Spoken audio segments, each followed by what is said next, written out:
One TV Patrol. Napulog 8 ka balay sa Barangay Panay na sugaan pinaagi sa Sitio Electrification Program sa NEA. Ani ang detalye ni Johnny Tommy. Ikaliba na ang Barangay Panay sakop sa lungsod sa Clarin nga napasugan sa nagpadayong programa sa National Electrification Administration nga gitawag og Sitio Electrification Program human sa Barangay Bernad, Poblasyon 4, Dalingap ug Gata Dako.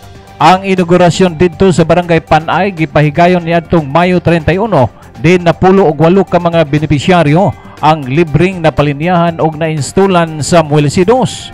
Dako ang pasalamat sa may napulo og 8 ka mga panimalay nga libreng nakapahimulo sa programa nga sa katapusan mahayag na ang ilang balay matag gabi og makahimo na sa bisan unsang gimbuhaton gamit ang kuryente.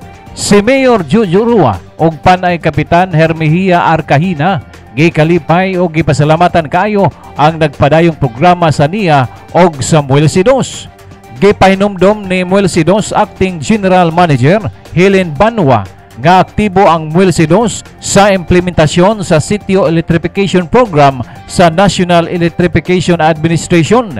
Gumikan sa paningkamot ni kanhi Congressman nga karon Governor Henry Waminal nga mapunduhan ang maong programa pinagi sa alokasyon sa 2024 General Appropriations Act. Salamat sa panahon nga gihatag ni Lord. Maski init ania kita na nagkatapok karon para pag-energize ni ining programa Sitio Electrification Project nga gihatag sa atong mahal nga gobernador diri kanato sa atong taga Purok Otso nga mga katawhan. Salamat ni Gobernador Henry Waminal nga diin siya gayud maay nag-utor ni ini nga mao nga proyekto ni Congressman Fernando Chanso Waminal sa atong aksyon man og sa taga Muelsi.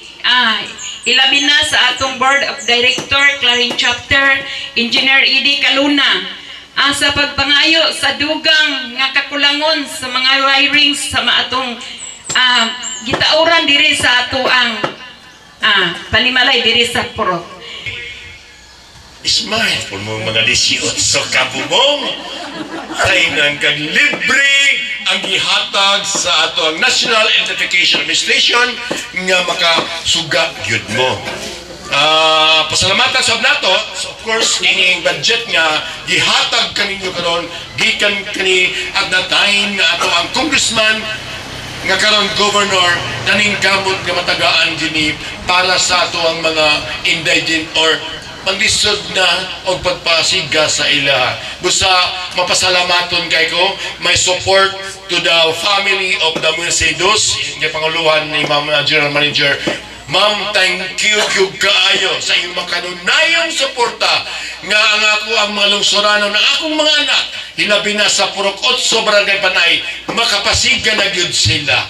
Pero yes.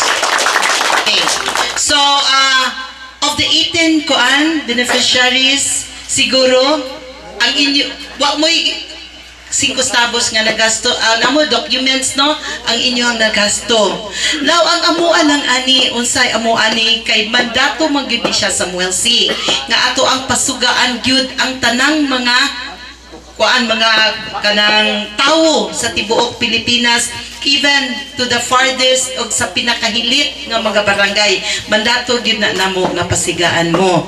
So mo na ni karon nga naabot na ang kuryente ninyo na kuryentihan na mo. Sakto. Na kuryentihan na mo amping ba ta sa kuryente ha? Kay dili naalagi tay kuryente pero delikado gyapon ang kuryente ha. So amping ta sa ato ang kuryente.